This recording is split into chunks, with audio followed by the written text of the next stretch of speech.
Okay, this is the second video. It's going to be 3 videos today. Let's see. Let's go with that. Okay, so second video is in the lab manual. That is a resistor. So let's see why I can claim that that resistor is a current source. And I'm sorry the birds woke up. It took a little bit longer for the second videos to get produced. But so current source. Current source has a constant current. Last time, they call it ISS. But that's if you're using MOSFETs. So IE or IEE you see a lot. And in the lab manual it's a resistor, but I wrote it as a current source. Okay, let's look at ideal current sources. So let's put a voltage across here. Let's call it VI. And let's put VI on the x-axis and I on the y-axis. Okay, for an ideal current source, I'll give you a second to answer. When VI is 0, what's the current through the current source? And the answer is, if it's an ideal current source, then it's going to be IE. What happens if you have 1,000 volts across it? What's the current? If it's an ideal current source, it's IE. So that's the graph of an ideal current source. Okay, let's look at let's do 308 for a second. 308, there's a few places where you need a current source. And again, we'll just call that VI, which is VDS or VCE. And call this IDS or IC. You know, this graph looks something like this. You know, once you get into the active region or saturation region for MOSFETs or forward active for BJTs, that this is pretty flat. And that after you get into the active region, this graph looks a lot like your ideal current source.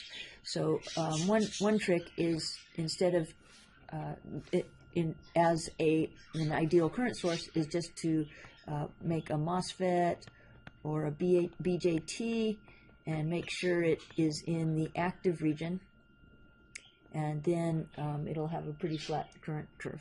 So what we're doing here is we're coming up with all the circuits that can be a replacement or be used in an actual circuit as a current source. Okay.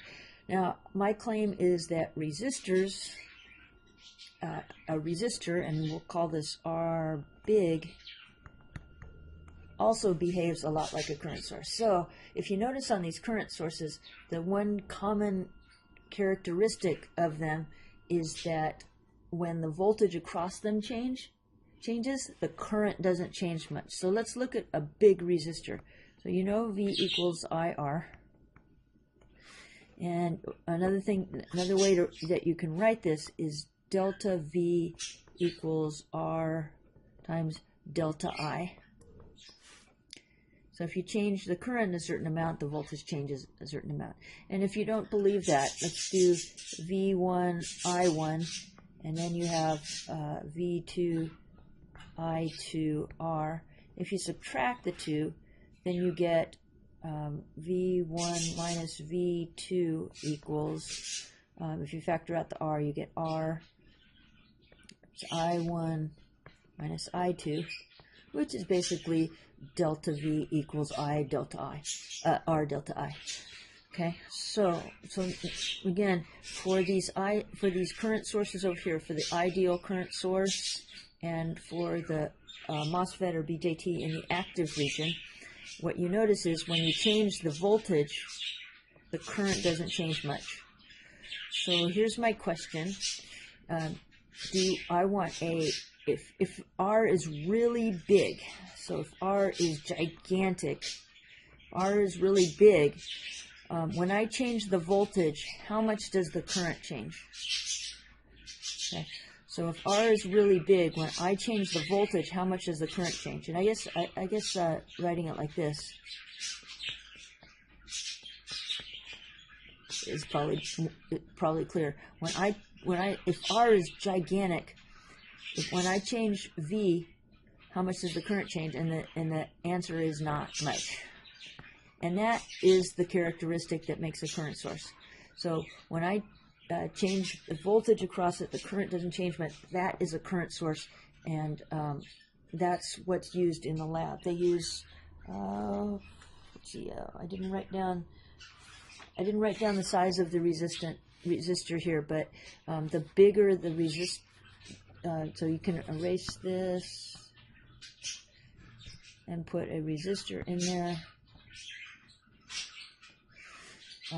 That resistor, as long as it's big, it'll behave kind of like a current source, and then you can just treat this as a current steering